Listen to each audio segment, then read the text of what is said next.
রত্না, আজকে আমার চেম্বারে আসতে লেট হয়ে গেল। আপনি স্যার আপনি দেরি করে এসেছেন বলে একটি রোগী এখান থেকে ঘুরে গিয়েছে। আর ঠিক আছে, আর ঘুরে যাব না, এসে গেছি। রত্না, রোগী তো এখনো আসলো না, খাও। বাড়ি হয়তো দূরে সেই জন্য আসতে পারিনি, আসবে। ও আচ্ছা ঠিক আছে, তাহলে বেশি কিছুক্ষণ অপেক্ষা করিয়া। হ্যাঁ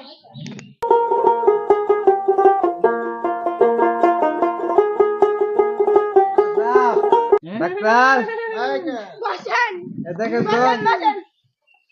এই রোগী নিয়ে আসেন। হ্যাঁ রোগী নিয়ে আসি বসেন, বসেন। ডাক্তার সাহেব দেন তো তোমার নিমুষে সবসময় ওষুধ লাগিয়ে থাকে আচ্ছা, ঠিক আছে, আমি দেখতাছি। এই ধর, টাকা তো লই। এই তুই তো হাত করো তো। হাত করো।